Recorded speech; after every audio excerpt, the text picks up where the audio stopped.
ओम नमः श्री परमहंसास्वादित चरणकमलचिन्मकरन्दाय भक्तजनमानस निवासाय श्रीरामचन्द्राय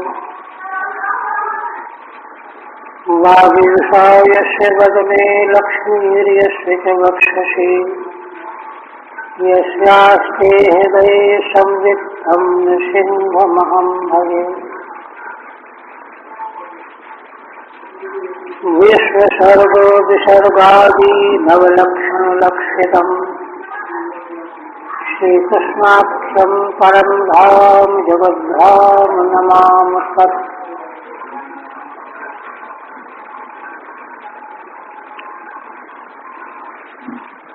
परम आदरणीय यति वृंद, भक्त वृंद एवं श्रोत वृंद,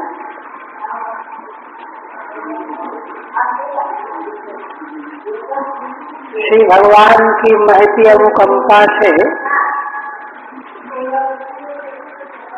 जन्मांतरे भवेत् पुण्यं तदा भागवतम लभेत्, इस सिद्धांत के अनुसार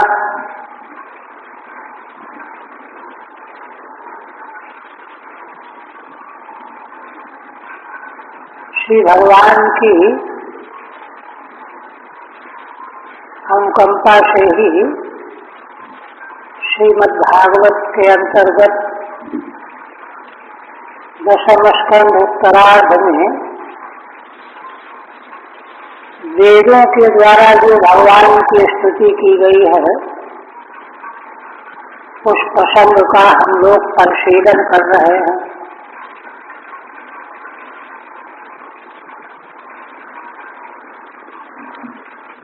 परिशीलन करते हुए पिछले पद्य में श्रुतियों ने भगवान से निवेदन किया कि सुधी लोगों ने सारे संसार का आकलन करके जब यह देखा कि जीव मात्र संसार के विषयों में आसक्त होकर के निरंतर भ्रम में पड़े हुए हैं, भटक रहे हैं और नाना प्रकार के पाप सहन कर रहे हैं, झेल रहे हैं। यह देख करके उन्होंने आपके चरणों में अपना मन लगा लिया और आपके चरणों में मन लगाते ही उनके सारे दुखों का नाश हो गया, क्योंकि आज जो आपका ही स्वरूप है, ये उन्हीं जीवों को जो भगवत विमुख हो करके संसार के विषयों में रमण करते रहते हैं, उन्हीं को यह पाप से संयुक्त करता रहता है। इसलिए उन सुधी लोगों ने जब आपके चरणों में मन को स्थापित कर दिया तो वे निर्भय हो गए, दुख से अतीत हो गए। यह बात पिछले स्तुति में कही गई। अब इसके बाद श्रुतियां आगे कहने जा रही हैं। एक प्रश्न खड़ा होता है कि भगवान के प्राप्त करने के 3 मार्ग हैं, योग मार्ग, ज्ञान मार्ग और भगवत प्रीति का मार्ग। तो जो योग मार्ग में या ज्ञान मार्ग में लगे रहते हैं, उससे उनको सफलता नहीं मिल पाती है।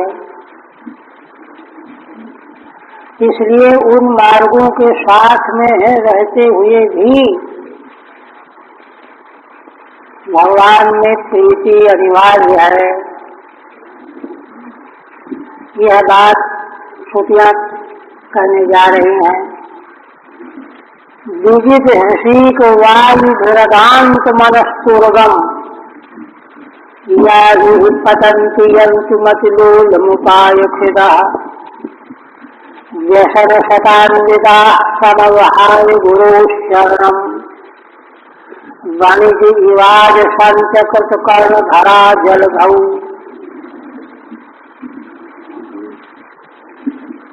श्रुतियाँ जो है इस स्तुति में, स्तवन में साधक को गुरु की बड़ी अनिवार्यता का प्रतिपादन कर रही है।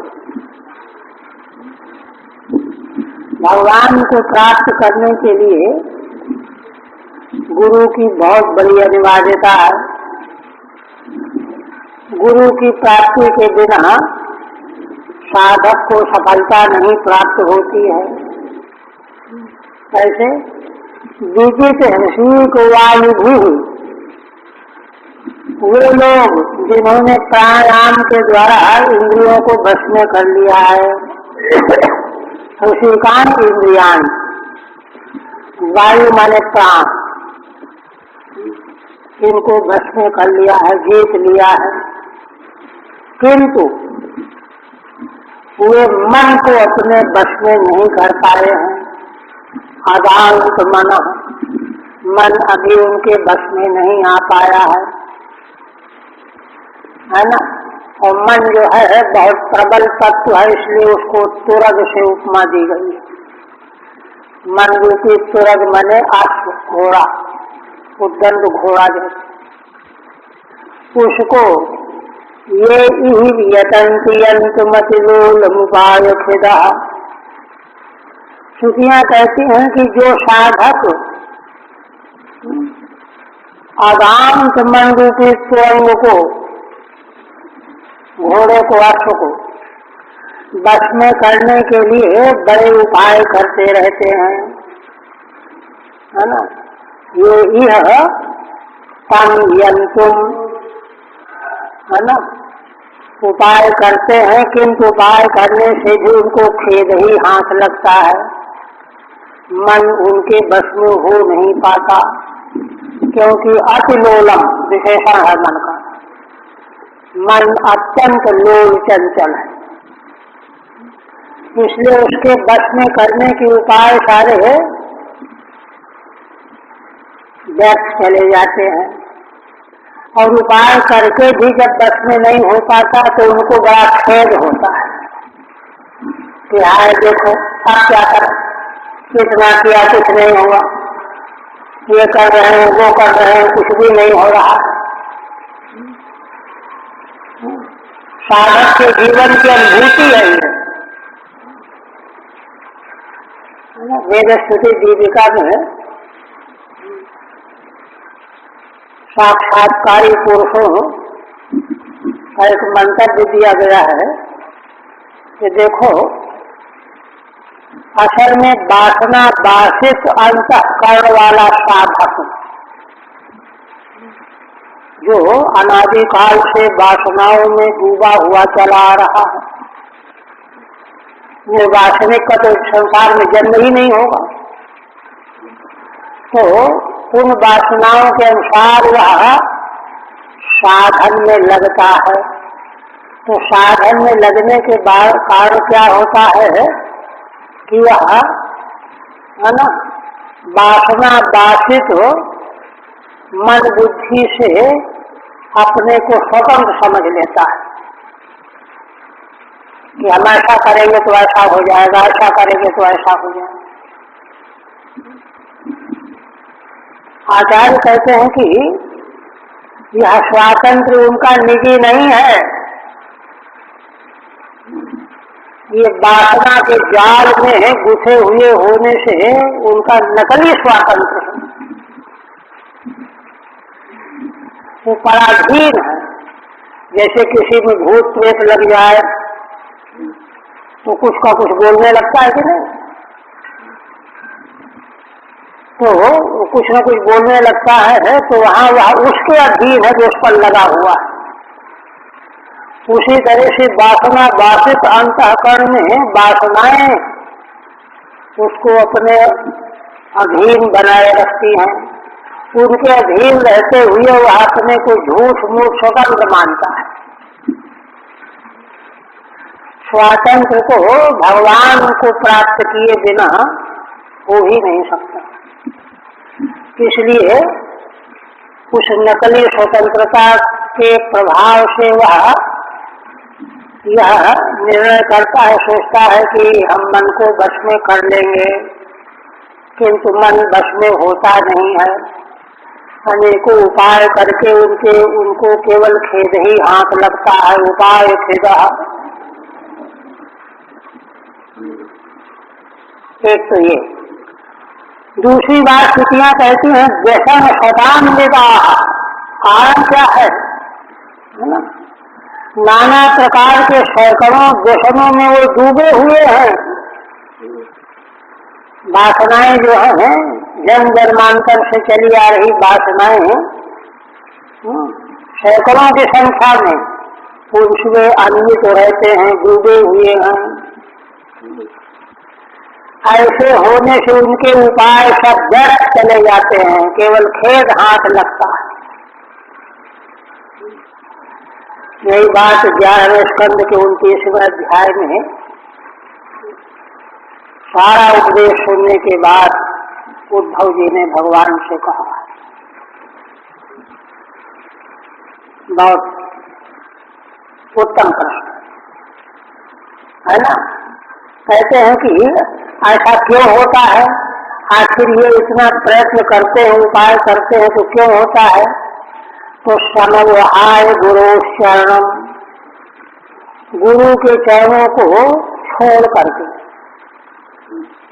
गुरु के चरणों से पृथक हो करके वही अपनी नकली स्वतंत्रता के आधार पर साधन का निर्णय करके वे लोग साधन में लगते हैं। उनकी हालत क्या होती है? बड़ी भी इवाज संचकृत कर्ण धरा जलधौ अज संबोधन है। श्रुतियां कहती हे अजन्मा प्रभु,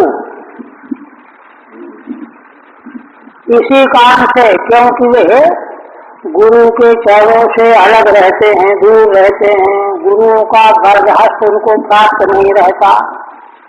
इसलिए हे अजन्मा भगवान, उनकी हालत ऐसी होती है यथा जलधौ अकृत कर्ण धरा, जैसे समुद्र में कोई यात्रा कर रहे हो और जिस नौका में बैठे हैं उसको खेने वाला कोई है ही नहीं। अकृत कर्ण धरा, नौका खेने वाला कोई उन्होंने चुना ही नहीं, रखा ही नहीं। अहंकार घमंड के कारण अपने ही खेते चले जा रहे हैं, तो बीच में जाकर के वे डूब के मरना पड़ता है। ये हालत होती है। अब ठीक है,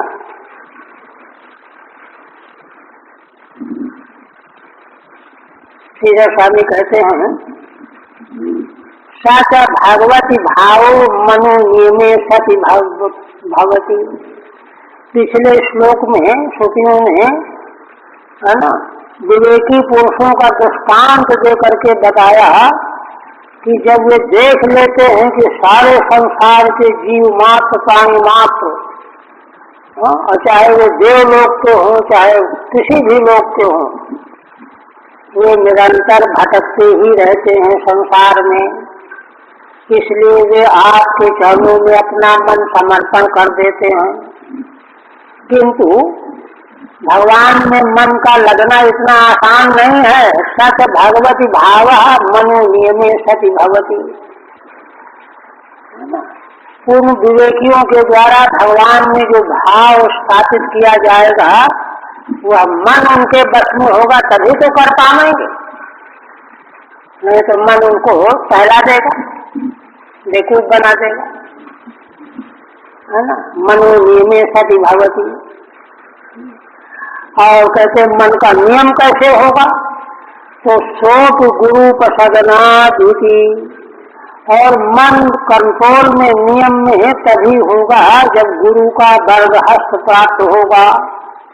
गुरु प्रसदन, गुरु का शक्ति, देखिए, साधन का वैदिक परंपरा का बहुत महत्वपूर्ण अंग है। विधि पूर्वक वैराग्य होने पर यही उसका उपाय है, ढंग है। तद्विज्ञानार्थम सगुरुमेवाधिगच्छेत् समित्तानि श्रोत्रियं ब्रह्मनिष्ठम्। भाष्यकार भगवान शंकराचार्य भाष्य में कहते हैं, शास्त्रज्ञोपि न शास्त्रंतरण ब्रह्मानुसंधानम कुर्यात्। रोक दिया। श्रुति का तात्पर्य ग्रहण करके हम लोगों को ज्ञान कराने के लिए रोक दिया। चाहे जितना बड़ा शास्त्रज्ञ हो,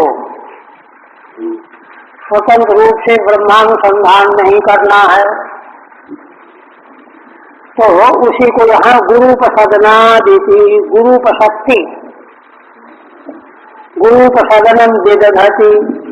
इसीलिए गुरुपशक्ति, उपशक्ति, उपसदन का अर्थ है गुरु के समीप में जाकर के बैठ जाए, उपसन्न हो जाए। माने अब साथ छोड़ करके लोक परलोक की चिंता और सारे साध्य साधनों का विचार, अब हम आपके चरणों में बैठ गए हैं। ये है गुरुपशक्ति।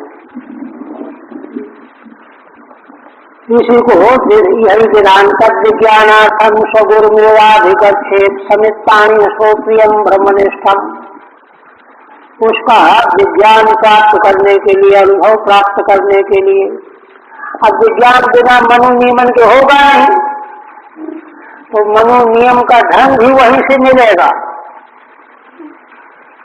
हाँ, मैंने विज्ञान प्राप्ति पर्यंत सारी जिम्मेदारी गुरु की है। इसलिए तब विज्ञानार्थम सगुरुमेवाधिगच्छेत्, एव से जो है जागृति की गई है। समित्तानि श्रोत्रियं ब्रह्मनिष्ठम, श्रोत्रिय ब्रह्मनिष्ठ गुरु की सन्निधि में जाना चाहिए। ये मुंडक उपनिषद। इसी प्रकार से छांदोग्य 7वां अध्याय, आचार्यवान पुरुषो वेद, जिसको भगवत अनुग्रह से आचार्य की प्राप्ति हो गई है, आचार्य वाला पुरुष ही उस तत्व को जान सकता है। 2, तीसरा, नैषा तर्केण मतिरापनेया, कठोपनिषद। इस प्रकार की मति तर्क के द्वारा, वितर्क के द्वारा, ऊहापोह के द्वारा कभी प्राप्त नहीं की जा सकती। प्रोक्तान्येनैव सुज्ञानाय प्रेष्ठो, नचिकेता को संबोधन करते हुए महाराज आचार्य कहते हैं कि उसका ठीक ठीक ज्ञान प्राप्त करने के लिए विज्ञ महापुरुष के द्वारा उपदेश सुनने से ही वह वस्तु प्राप्त होगी। इत्याद्या श्रुतयः, ये श्रुतियां जो हैं, 3 श्रुतियों का उदाहरण दिया। ये श्रुतियां जो हैं भगवान की महिमा का गुणगान करती हुई गुरु की अनिवार्यता का उपदेश कर रही हैं। विजित ऋषि को वायु भेजती, इस पद के द्वारा। विजितान ऋषिकान इंद्रियान वा, जिन्होंने जीत लिया है ऋषिक मन इंद्रियों को, वायुष्य प्राण को, प्राणो यही तैः अपि, उनके द्वारा भी अवांत मनस्तुर्गम, किंतु फिर भी मन बस में नहीं हो पाया। अवांत है, आगमित है, मन रूपी तुरग अर्थ। अगांतम मने अगमितम, अभी बस में नहीं है। मनो तुर्गो दुर्गमत्व साम्यात्, मन ही तुरग है, कर्मधारय समास है। हाँ, दुर्गमत्व का साम्य होने से, जैसे अश्व दुर्गमिनी होता है वैसे मन भी है। चंचलम ही मन कृष्ण, अर्जुन ने तो भगवान से प्रार्थना की है। दुर्गमत साम्यात् तम ये यंतुम यतन्ति प्रयतन्ते।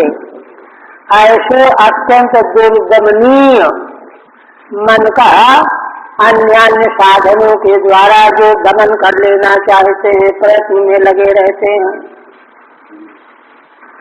जो कि मन अति लोलम अति चंचलम, अत्यंत चंचल है। गुरु शरणम समवाय अनाश्रित्य, और यह कार्य सदगुरु का आश्रय छोड़ करके, अलग हो करके अपनी अकलमंदी के द्वारा करने में लगे रहते हैं। ते उपाय सुखिद्यन्ते। श्रुतियाँ कहती हैं कि भगवान ये चाहे जितने उपाय कर लें, उन उपायों को करने पर भी केवल खेद ही हाथ लगता है। खिद्यन्ते क्लिश्यन्ति इत्युपाय खेदा।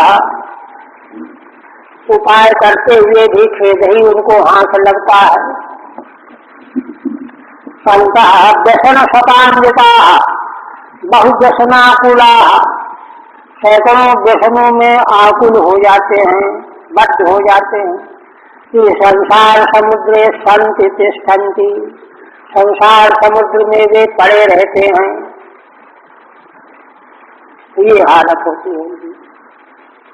माने संसार समुद्र में साधन करके भी पड़े ही रहने का मतलब दुख में प्राप्तवंती इत्यर्था।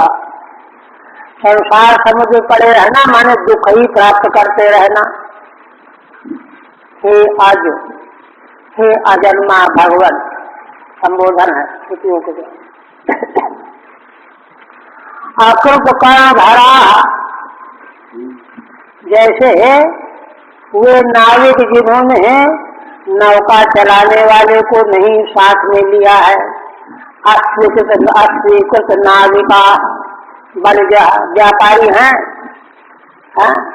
व्यापार के लिए जा रहे हैं, नौका चलाने वाले को नहीं लिया, साथ में चल पड़े।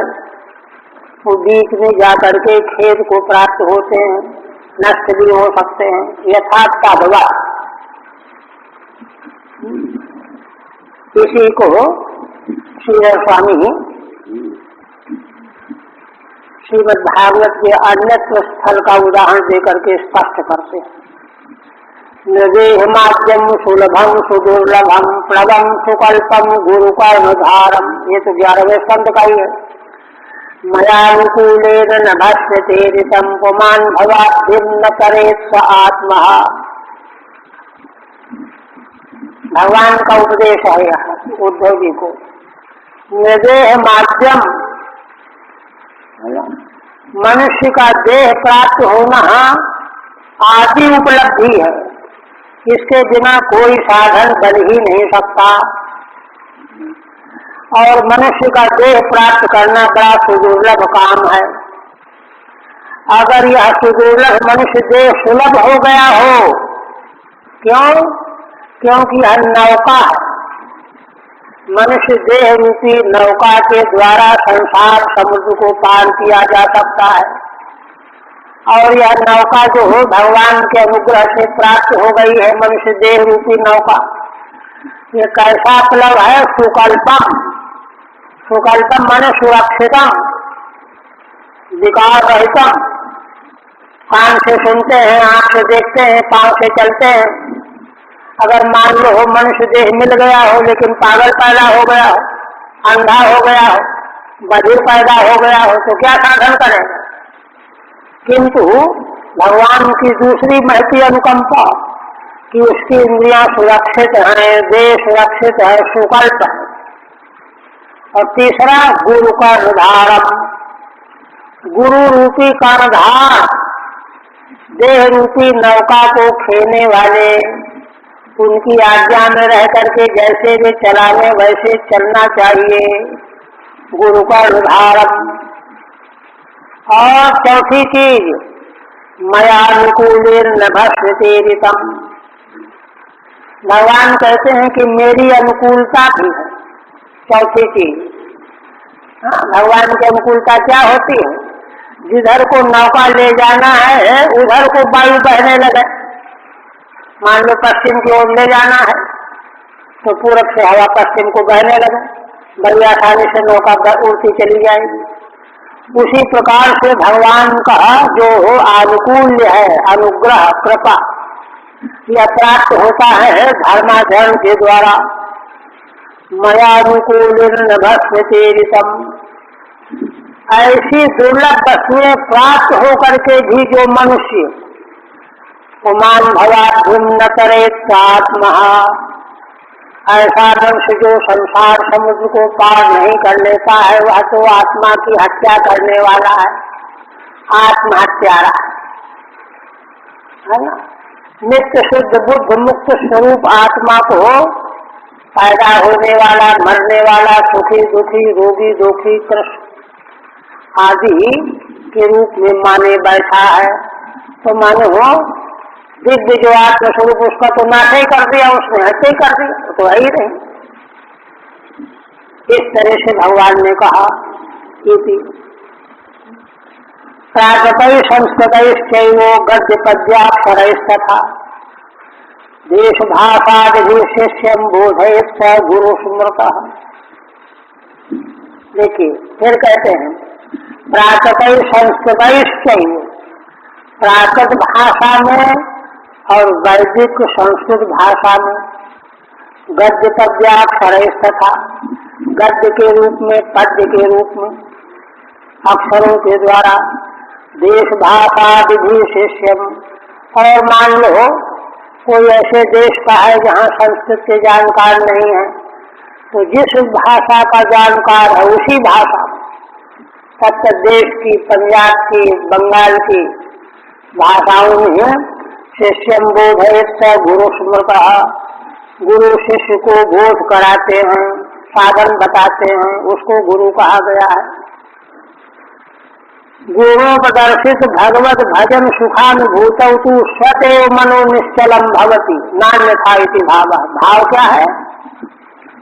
गुरु के द्वारा दिखाया गया जो भगवत भजन का मार्ग और भगवत भजन का सुखानुभव, उसको प्राप्त कर लेने पर तु स्वतेव मनो निश्चलम भवति, मन अपने आप ही निश्चल हो जाता है, कुछ नहीं करना पड़ता।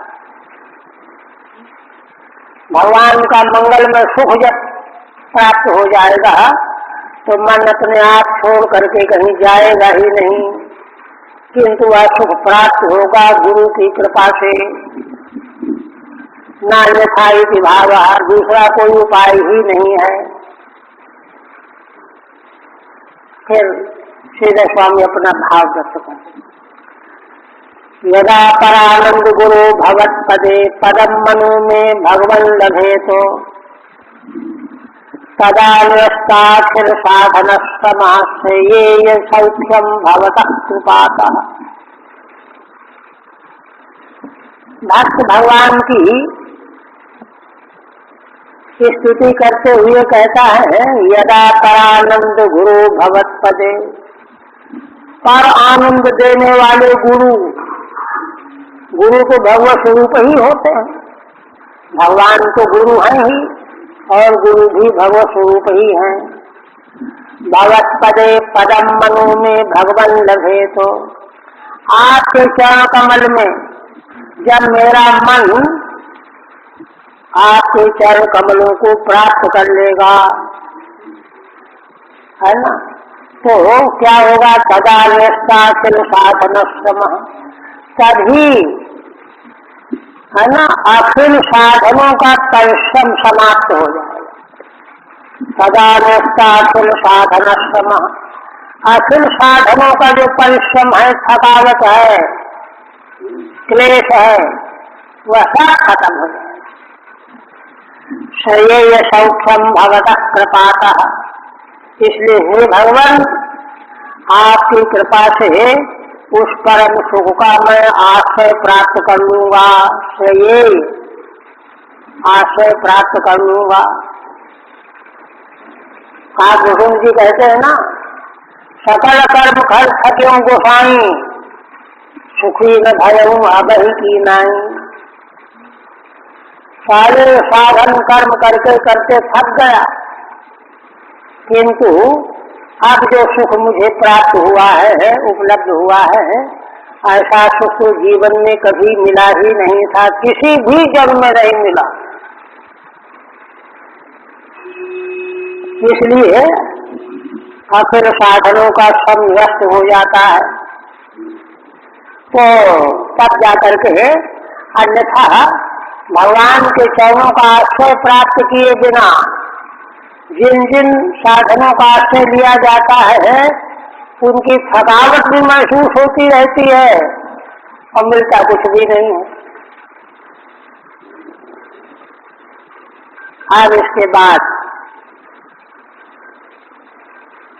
फिर दूसरी श्रुतियां कौन सी हैं? देखिए, अब इस प्रकार से गुरु शक्ति के लिए चाहिए क्या? वैराग्य चाहिए। परीक्ष लोकान कर्मचितान ब्रह्म निर्वेद मायात नास्त्यप कृतः कृतेन।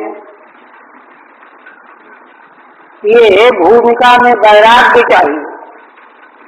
वैराग्य होगा तभी वह सब कुछ छोड़ करके गुरु के चरणों में पहुंच जाएगा। अगर वैराग्य नहीं है तो बस केवल हाथ जोड़ा, दर्शन किया, लौट जाएगा, बस 5 मिनट 10 मिनट, तब वहाँ कुछ भी साधन नहीं बनेगा। इसलिए श्रुतियां अब है ना, गुरु शक्ति के मूल में क्या चाहिए उस बात को यहाँ ला रही हैं। देखिए, माने है वेद स्तुति में साध्य भगवत स्वरूप विलक्षण, ये तो वाचो निवर्तन से अप्राप्त मनसाता, और उन भगवान को प्राप्त करने का मार्ग, साधन, उपाय दोनों का विहंगम निरूपण किया गया है। तो साधन की बात चल पड़ी तो साधन के संबंध में गुरु की अनिवार्यता बताई गई। अब गुरु की अनिवार्यता के साथ में वैराग्य की अनिवार्यता बताने जा रही हैं। श्रुतियां कहती हैं कि हे भगवान, स्वजन सुतात्म दार धन धाम धरा सुरथई सति किम नृणाम स्वयत आत्मनि सर्वरसे इति सद अजानताम मिथुनतो रतई चरताम सुखयति को स्वविहते स्वनिरस्त भवे। वैराग्य की कितनी अनिवार्यता बता रही हूँ। कहती हैं कि हे भगवान, यह जीवात्मा अपने स्वजन संबंधी, माता पिता, भाई बंधु, पुत्र, आत्म माने देह, दार माने पत्नी, धन संपत्ति, धाम घर, धरा जमीन पृथ्वी, अशु माने प्राण, सब है ना, प्राण सब, प्राणों से लेकर के सब कुछ है ना, इन सबों की आसक्ति में जीव भटकता रहता है। श्रुतियां कहती हैं कि हे भगवान, त्वयि सच नृणाम, त्वयि आत्मन सच नृणाम एतै किम। हे भगवान, आप जब परम आश्रय के रूप में, उनकी आत्मा के रूप में आप प्राप्त हो रहे हो, आप मौजूद हो, आप विद्यमान हो, ऐसे आप से रहते हुए ये जो गिनाए गए स्वजन है ना, स्त्री पुत्र, धन संपत्ति, जमीन जायदाद, प्राण देश, इन सबों के आश्रयों में क्या रखा है? परम आत्मा स्वरूप भगवान जब उपलब्ध हैं, दुर्लभ नहीं है, उनके रहते हुए मनुष्यों को इन सब पदार्थों में मन लगाने का क्या मतलब है? क्या रखा है इनमें, है ना? नृणाम स्वयता आत्मनि सर्वरसे। क्यों? देखिए, श्रुतियां कहती हैं कि भगवान है ना, कोई जो है विवेचना करने लगे कि अच्छा, क्या भगवान के पास पहुंच जाने से पत्नी, पुत्र, स्वजन का जो सुख है मिल जाएगा, धन संपत्ति का सुख मिल जाएगा, है ना। बड़ा ऐश्वर्य प्राप्त करके वाह वाह होती चारों, आप बड़े ऊंचे हो, बड़े अच्छे हो, ये सब मिल जाएगा। तो श्रुतियां कहती हैं कि सारे रस रूप तो भगवान ही हैं, सर्वरसे आत्मनि, आत्मा स्वरूप भगवान सर्वरस के अधिष्ठान है, रसो वैसा। असल में उनके बिना इनमें क्या है, कुछ नहीं है। इन विषयों के संसर्ग से भी जो हो सुख और रस का अनुभव होता है, वह रस उनमें नहीं है, वह रस तो भगवान का ही उनमें भी मिला हुआ है, मिल रहा है।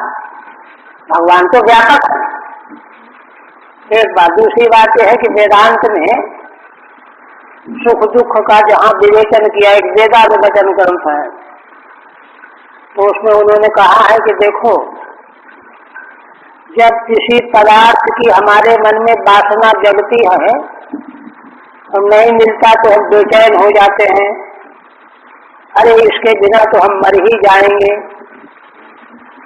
और तब वो पदार्थ मिल जाता है तो क्या होता है, उसकी बेचैनी से जो दुख हो रहा था,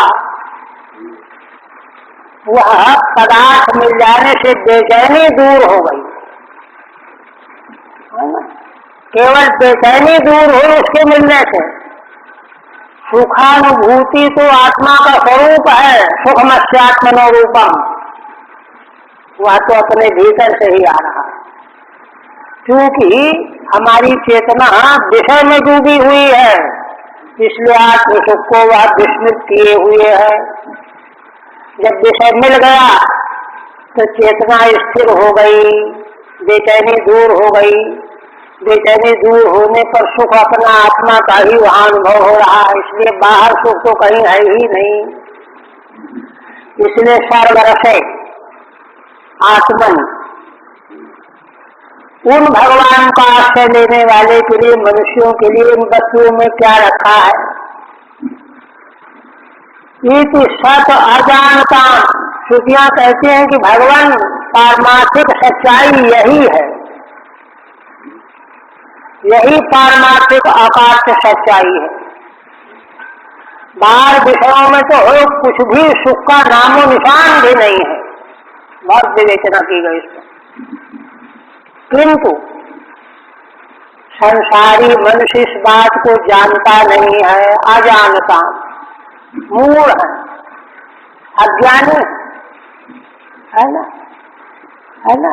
इसलिए वे क्या करते हैं, वे भगवान जो सर्वरसमय है और साक्षात हमारी आत्मा है, उनमें सब कुछ है, सारे सुख हैं। यह न जानने के कारण वह मिथुन तो रतई करताम, आपस में पति पत्नी के रूप में सुख पाने के लिए विवाह करते हैं, मकान बनाते हैं, ये सब उपद्रव करते हैं। चरकाम को नु सुखयति, ऐसा करने पर भी क्या उनको यहाँ सुख मिल जाता है क्या?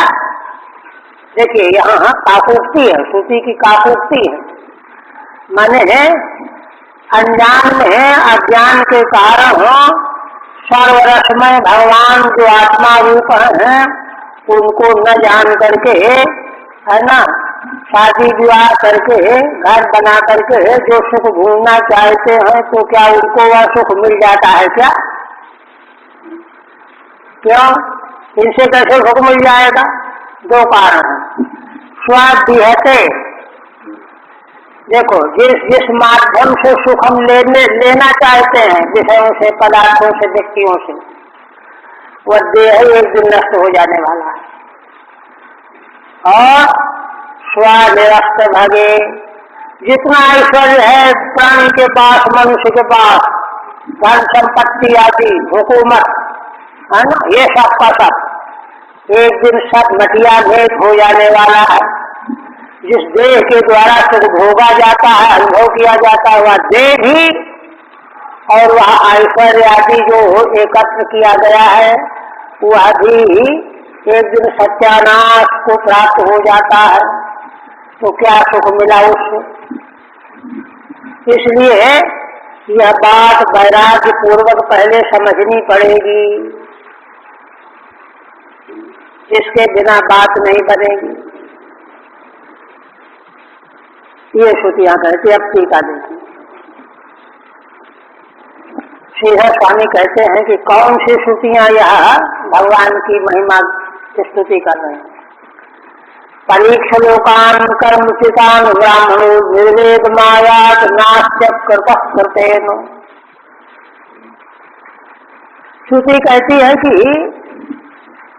ब्राह्मण को चाहिए, ब्राह्मण इसलिए कहा गया है सेवानाथ जाति के लिए है, किंतु ब्राह्मण धीरे धीरे बहुत ऊंचा पहुंच गया है, उसके बाद तो उसको यही निर्णय लेना ही चाहिए। औरों को तभी और गुंजाइश है, 2-4 जन्म भी वो बिता सकते, वो तो अंतिम में पहुंचा हुआ है, चतुर्थ श्रेणी है। इसलिए सारे कर्म से इस द्वारा प्राप्त होने वाले लोगों की परीक्षा कर ले। परीक्षा करके क्या उसको मिलेगा? निर्वेद माया, उसको वैराग्य आ जाएगा, खिन्न हो जाएगा। अरे कहीं कुछ नहीं, इंद्रलोक मिल जाए तो भी कुछ नहीं, यमलोक मिल जाए तो भी कुछ नहीं, ब्रह्मलोक मिल जाए तो भी कुछ नहीं। बृहदारण्यक उपनिषद के प्रथम अध्याय में है ना, सर्वोत्कृष्ट कर्म, वैदिक कर्मों में सर्वोत्कृष्ट कर्म है अश्वमेध विज्ञान, और उसका सबसे बड़ा फल है ब्रह्मा पद की प्राप्ति। किंतु उसको प्राप्त करने वाले ब्रह्मा को श्रुति वहां दिखा रही पहले अध्याय में बृहदारण्यक में कि वे आरती को प्राप्त हो गए, मन ही नहीं लग रहा। कहते अरे अकेले बैठे बैठे क्या करे, उगने लगे, और उनको भय होने लगा, अरे मैं अकेला बैठा हूं, कोई आके मार न डाले। वर्णन आया, वर्णन आया, आरती और भय से मुक्त ब्रह्मा भी नहीं हुए। वैदिक सर्वोत्कृष्ट कर्म विज्ञान का फल प्राप्त कर लेने पर भी दुख नहीं गया। और इंद्र को पता नहीं कितनी बार डर से घबराते रहते हैं, कांपते रहते हैं, उनका तो ठिकाना नहीं। तो ऐसी स्थिति में है ना, परीक्ष लोकान कर्मचितान ब्राह्मणो निर्वेद माया। अरे जब इनकी ये दुर्दशा है तो क्या मिलेगा ये प्राप्त करके? वैराग्य हो जाएगा। नास्त्य कृतः कृतेन। कहते हैं कि वह वस्तु जो नित्य वस्तु है, कभी नष्ट नहीं होने वाली है, वो कृत कर्म के द्वारा प्राप्त होने वाली नहीं है, वो तो अकृत रूप है। अकृत रूप वस्तु, नित्य वस्तु जो अकृत होती है, सिद्ध होती है, नित्य रहती है, उसका कभी अभाव नहीं होता। इसलिए वह कर्म के द्वारा प्राप्त नहीं की जा सकती। कर्म का फल तो विनाशी ही होता है। तब फिर अकृत जो तत्व है, मोक्ष है, वह कैसे मालूम पड़े, कैसे जाना जाए, कैसे प्राप्त किया जाए? तो आगे पंक्ति है, तद विज्ञानार्थम स गुरुर्विवाभिगच्छेत्। ये श्रुति उपदेश करती है। सीधे और इधर उधर देखना नहीं, सीधे गुरु के सन्निधि में जाओ, उनका अन्वेषण करो, खोज करो। एक तो ये तथा यदा सर्वे प्रमुच्यन्ते कामा ये हृदय स्थिता अथमतो भवत्यत्र ब्रह्म समस्नुते। जिस समय इसके हृदय में पहले रहने वाली सारी कामनाएं नष्ट हो जाती है, मुक्त हो जाता है कामनाओं से, जो हृदय में पहले बनी हुई थी, धीरे धीरे करके, तब वह धर्मा मनुष्य अमृत हो जाता है। अथमतो भवत्यत्र ब्रह्म समस्नुते। और यही इसी जीवन में, इसी देह के द्वारा वह भगवान को प्राप्त कर लेता है। तावदेव चिरम यावन्द विमोक्षेत सत संपत्ति श्रुति कहती है।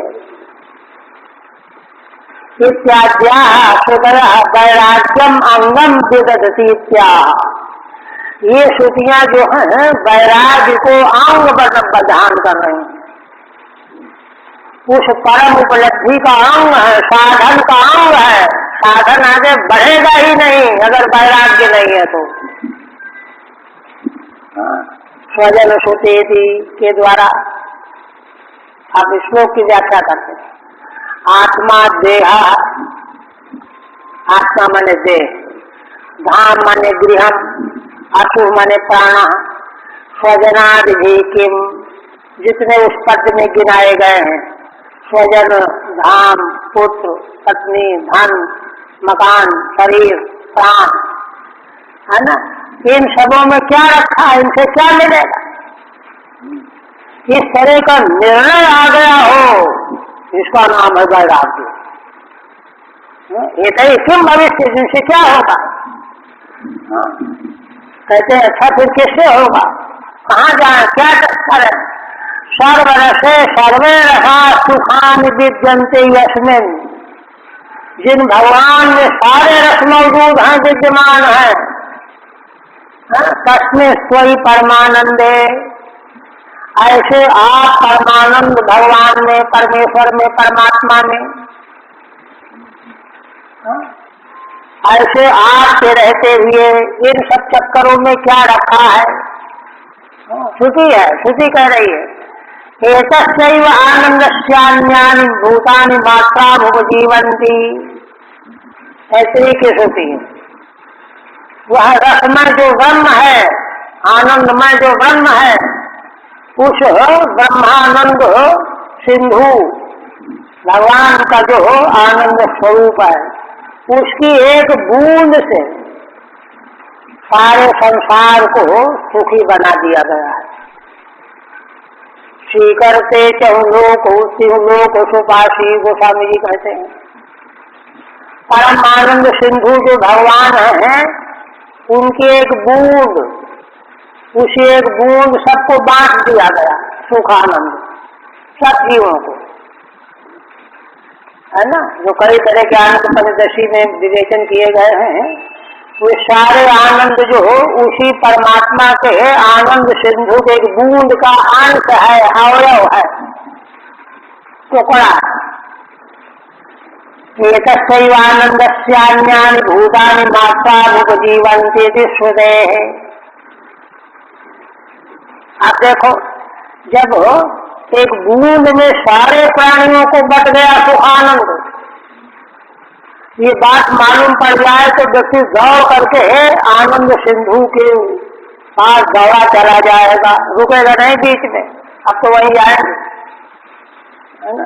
ये तो सोते ऐसे, है ना, श्रेयत स्वाम सेव मानस्यो, ऐसे आपका जो सेवन करने वाला है मनुष्यों में कोई जो कोई भी, श्रेयता में फसल प्रत्यय है षष्ठी, सेव मानस्य, पुरुषा में षष्ठी है, आत्मन सती, ऐसे भगवान आत्मा रूप में रहते हुए भी, ऐसे आत्मा रूप जो है ना, आनंद समुद्र भगवान है ना, जो हो सेवा करने वाले को सब कुछ देने वाले हैं, उनके रहते हुए इन सुखों में क्या रखा है? नाम तुच्छई एतई किम, ये जो स्वजन आदि तुच्छ वस्तु विषय व्यक्ति हैं, इनमें क्या रखा है? किम का उपयोग ही थी, इनका क्या उपयोग है? कुछ भी नहीं, का उपयोग ही थी। सत्य तो ये है, सत्य तो ये है। देखिए, संसार के संबंध में एक बात स्पष्ट की गई है, संसार के जो संबंध है ना, इनके द्वारा क्या है, सुख की पहचान हो जाती है प्रतीक रूप में, क्योंकि वात्सल्य सुख, स्वामी सेवक का सुख, दाम्पत्य सुख, ये सुख जो है तो अनित्य, अपूर्ण, विनाशी, सांसारिक, किंतु इन सुखों का स्रोत तो भगवान है, भगवान में सब कुछ है और वे अविनाशी हैं और विकारी हैं, तो इनके माध्यम से प्रतीक के रूप में सुख के स्वाद की पहचान हो जाती है। ये रबड़ी जो है ऐसी स्वादिष्ट होती है, ये उपयोग है संसार का, है ना। किंतु है ना, उस सत्य सत्यम परमार्थ सुखम अजानताम, उस परमार्थ सुख को जो नहीं जान पाए, है ना, इसीलिए वैराग्य नहीं हुआ। वैराग्य होता तो जानते, वैराग्य नहीं हुआ, है ना। अजानताम आते मिथुनतः स्त्रिया मिथुनी भूय रते, इसीलिए स्त्री के साथ में शादी विवाह करके एक साथ रह करके सुख पाना चाहते हैं। रते माया सुख है, ये माया के संसर्ग वाला सुख है ना। इसी को जानते पहचानते हैं, वासना बाधित है। भगवान का सुख तो उनको पहचान में आया ही नहीं अभी। सुखाय चरताम प्रवर्तमाना नाम, यही करने में जो प्रवृत्त है, लगे हुए हैं, है ना। सवेरे से रात तक लगे रहते हैं, यही करते रहते हैं, उसी को बहाते रहते हैं, है ना। कहते हैं यहाँ पर सीधा स्वामी कहते कर्म में षष्ठी है, चरताम में, और उधर एक पद और आया है अजानता में। अजानता सुखम, अजानता माने अजानता, परमार्थ सुख को न जानने वालों का और लौकिक माया के सुख में रत रहने वालों को कर्म षष्ठी है। संबंध सामान्य में षष्ठी से कर्म षष्ठी जो है ज्यादा महत्वपूर्ण होती है, इसलिए कहते हैं कर्म षष्ठी। वो दोनों जगह कर्म षष्ठी है ना। कर्म षष्ठी करने से क्या हो गया, कहते हैं कि अजानता चरता पुरुषान, एक तो नहीं जानते जो पुरुष, और उल्टे माया सुख में डूबे हुए घूम रहे हैं, चक्कर काट रहे हैं। दोनों जगह षष्ठी कर्म है ना। तो कर्म जब अनुवाद करेंगे तो पुरुषान, अजानता पुरुषान, चरता पुरुषान, न जानने वाले पुरुष, इसीलिए माया के सुख को ही प्राप्त करने में डूबे हुए हैं, लट्टू बने हुए हैं, उसी में डूबे हुए पुरुषान। कौन अर्था सुखयत्यानंदयति, ऐसे लोगों को, परमेश्वर का सुख न जानने वालों को, और जो इसीलिए माया के सुख में ही डूबे हुए हैं, अपने को बड़ा भाग्यशाली माने बैठे हैं, उनको भला पूर्णवार्था सुखयत्यानंदयति, उनको भला कौन सा विषय उनको सुख दे पावेगा। क्यों? माया के जितने पदार्थ हैं वे तो आज हैं, कल नहीं रहेंगे, उनका तो नाश हो नहीं है। इसलिए उनके लिए जो हो आज संयुक्त बने बैठे हैं, रोना पड़ेगा उनको, वो तो नष्ट होंगे। और जिन साधनों से उनका सुख अनुभव किया जाएगा वो शरीर भी नष्ट हो जाएगा, वो भी तो नहीं रहेगा। भोक्ता शरीर और भोग्य वस्तु पदार्थ व्यक्ति ये दोनों रहने वाले हैं ही नहीं। इसलिए क्या है, 4 दिन की चांदनी है फिर अंधेरी रात है, ऐसा समझना है ना। मिथुनी भूय रहते माया सुखाए। अच्छा, न कोटि इत्यर्थ, आशय क्या है श्रुतियों का, किसी को कभी कोई सुख मिल ही नहीं पाएगा, वो तो केवल भ्रम की दौड़ भाग है, भ्रम में दौड़ भाग चल रही है, किसी ने आज तक पाया ही नहीं। और चाहे लोकांतर में घूम आया तो भी ऐसा वैराग्य चाहिए। ये संसारे कथम भूते, कहते हैं कि संसार में बिल्कुल सुख नहीं है। हाँ, बिल्कुल सुख नहीं है। क्यों? कथम भूते संसारे स्वादिहते स्वदेव नश्वरे, संसार के पदार्थ अपने आप नष्ट हो रहे हैं प्रतिक्षण।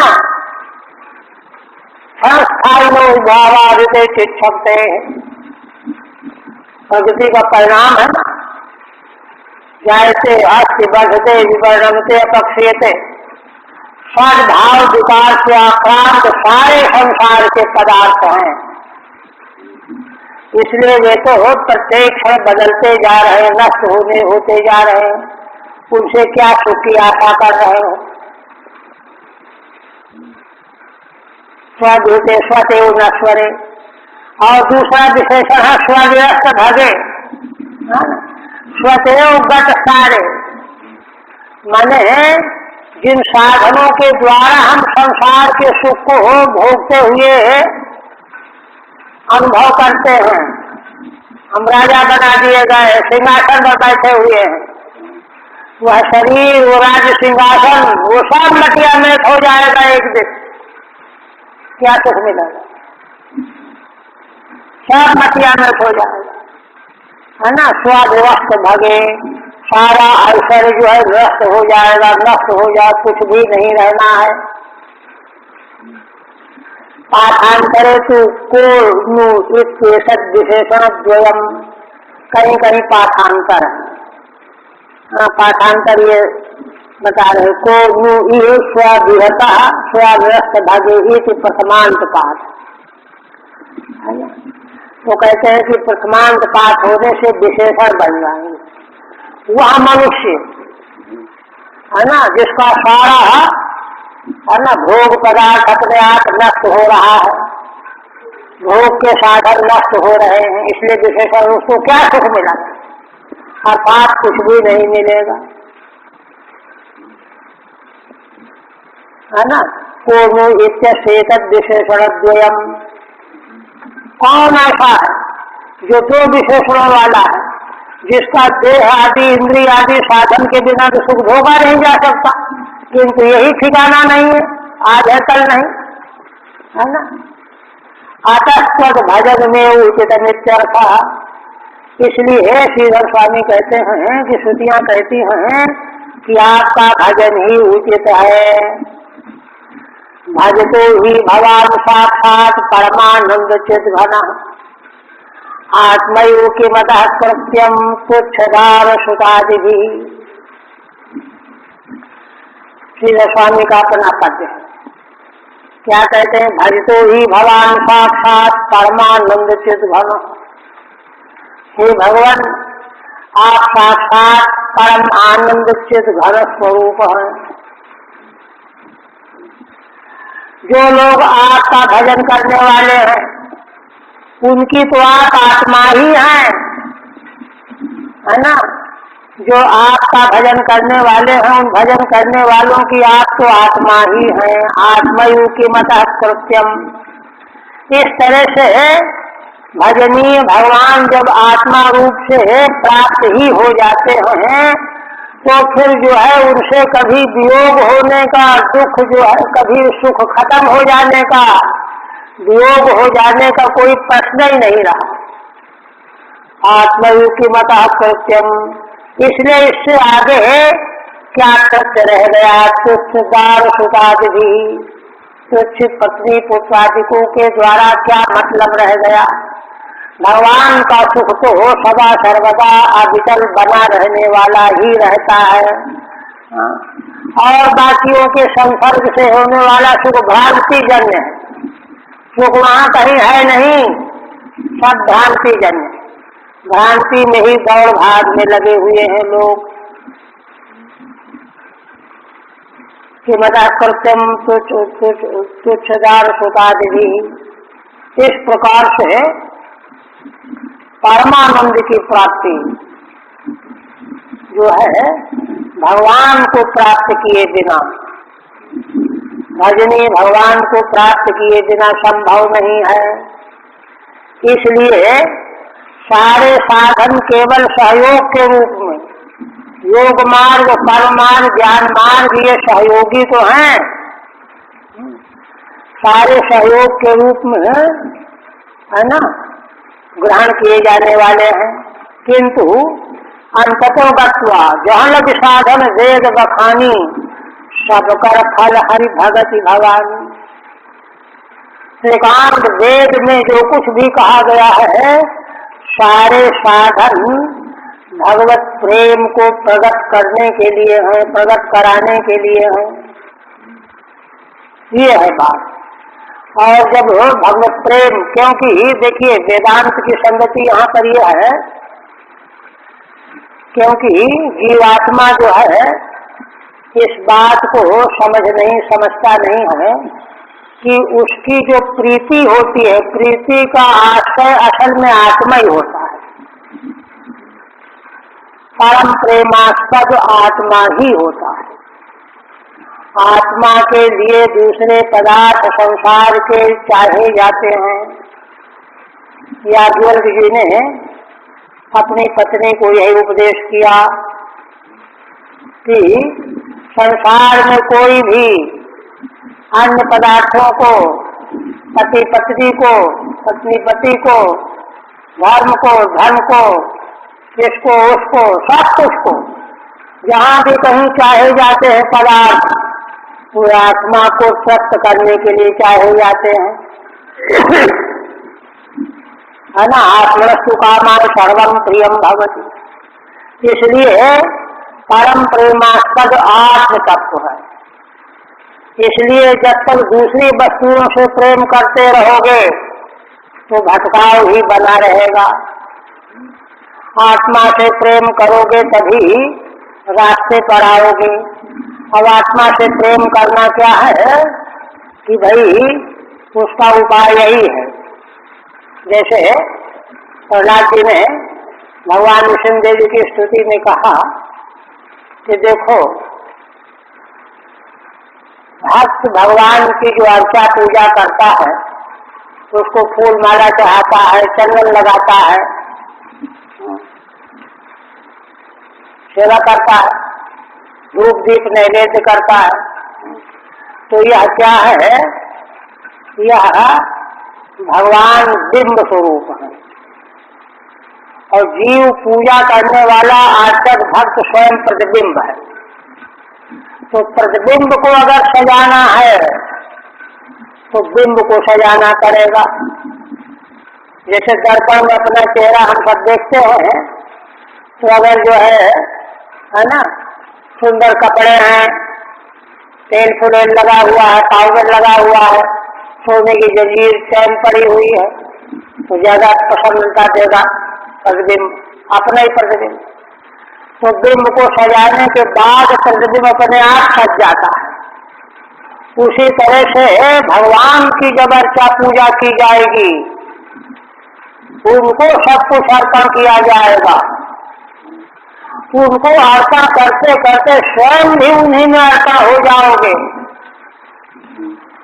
तो वह तुम स्वयं वही स्वरूप हो जाओगे। इस प्रकार से आत्मा की प्राप्ति जो है, यही परम प्रेमास्पदत्व की प्राप्ति है। परम प्रेमास्पद आत्मा की प्राप्ति है। आज इसके बाद जो है और उपक्रम करते हैं, क्योंकि अभी काफी आगे, मैंने स्तुति के अलावा संहार भी तो है बहुत, इसलिए थोड़ा सा भी है 10 मिनट का उपक्रम करते हैं। आप देखिए,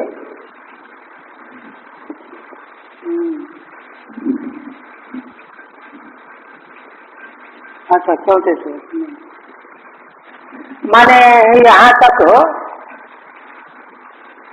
श्रुतियों ने भगवान की स्तुति करते हुए जीव को वैराग्य और गुरुपशक्ति का मार्ग लखाया और अंतिम लक्ष्य भगवान की प्रीति भक्ति का मार्ग उसको लखा दिया, है ना। यह सब करने के बाद कहते हैं कि देखो एक तो शब्द वेद प्रमाण के द्वारा जो वस्तु साधन के रूप में बताई गई है उसको हमको स्वीकार करना चाहिए। एक दूसरा, जैसा प्रमाण कह रहा है वैसा और ने भी किसी ने किया है कि नहीं, आचरण किसी ने किया है कि नहीं, श्रुति स्मृति सदाचार, चार है निर्णय करने के उपाय। श्रुति क्या कहती है?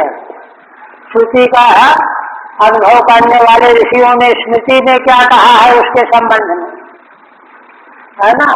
फिर उसका आचरण किया है कि नहीं किया है। तीन, और स्वस्थ क्या प्रियमात्मना, ये तीनों से मिलान मिलने के बाद अपने को अच्छा लग रहा है कि नहीं। अगर दोष रहित है, निष्पाप है साधक, तो वह अच्छा लगेगा ही। इस तरह से चार प्रमाणों से, है ना, निर्बद्ध हुई वस्तु, साधन की वस्तु, साधन का मार्ग, तब वह अंतिम लक्ष्य को प्राप्त कराने में सक्षम होता है। तो श्रुतियों ने पहले अपना प्रमाण दिया और फिर जो है ना, भगवान से निवेदन किया। अब यह कहने जा रही हैं कि जैसा श्रुतियों का कहना है, स्मृतियों का कहना है, इसी प्रकार से महान पुरुष, विवेकी पुरुष, है ना, वेद के द्वारा भगवान के स्वरूप का अनुसंधान करने में लगे हुए हैं। इससे सदाचार भी पुष्ट हो जाएगा, पक्का हो जाएगा। सदाचार भी एक बहुत बड़ा प्रमाण होता है, क्योंकि अगर कोई वस्तु मूल्यवान है, प्रामाणिक है, वेद कहता है, स्मृति कहती है, तो महान पुरुषों ने वैसा किया क्यों नहीं? महान पुरुषों ने वैसा किया है तो फिर कोई संदेह नहीं है। इसलिए श्रुतियां कहने जा रही हैं,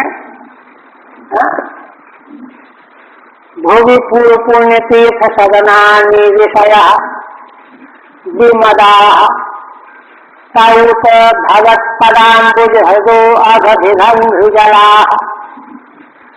दधति सकर्मणस्त्वय्यात्मनि नित्य सुखे न पुनरुपासते पुरुष सार हराग सफान। श्रुतियां कहती हैं कि देखो, वेद भगवान जैसा कह रहे हैं, ठीक यही आचरण विज्ञ लोग, ऋषि लोग करने में लगे हुए हैं। कैसे? कहती हैं कि भूमि पूर्व पुण्य तीर्थ सदनानि विषया, भूमंडल में, भूलोक में, संसार में पूर्व पुण्य तीर्थ, पूर्व माने अत्यधिक पुण्य के द्वारा, है ना, जो पवित्र हो गए हैं, तीर्थ बने हुए हैं, उन पवित्र करने वाले तीर्थों के घर बने हुए हैं। कौन? ऋषि लोग। ऋषि लोगों में जन्म जन्मांतर से अतिशय बहुत पुण्य किए गए हैं, इससे वे इतने पवित्र हो गए हैं।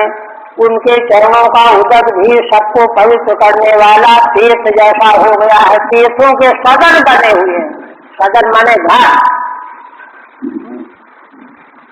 अच्छा, ऐसे हैं? हाँ, विशेषण एक और है, विमदा, जिनमें किसी प्रकार का मद रह नहीं गया है। विमदा, मद रहता, मदांधकार से रहित। पुत भगवत पदाम्बुज हृदो अघभिधं भुजला। दूसरी बात, दो तरह से व्याख्या की है श्री भगवान ने। भगवान के जो चरण कमल हैं, भगवान के चरण कमल पदाम्बुज, है ना, भगवान के चरण कमल जो है हृदय हैं, जलाशय हैं, है ना, उन जलाशयों का संसर्ग से, है ना, जिन्होंने भगवान के चरण कमलों का ध्यान किया है, तो उनमें भी उनका हृदय और देह, है ना, इतना पवित्र हो गया है कि उनका कोई चरण छू ले तो छूने वाले के पापों का नाश हो जाता है। अघभिधं भुजला, अघ माने पापों का भेदन करने वाले जिनके चरणों का जल है, ऐसे वे भी हो गए हैं। क्यों ऐसे हो गए हैं? क्योंकि उन्होंने भगवान के चरण कमलों को अपने हृदय में धारण किया है। इसलिए उनमें यह महिमा प्राप्त हो गई है। जगत सकल मनस्त्वयि ये आत्मनि नित्य सुख है। कहते हैं, श्रुतियां कहती हैं कि भगवान जो मनुष्य साधक उन ऋषियों के पास जाकर के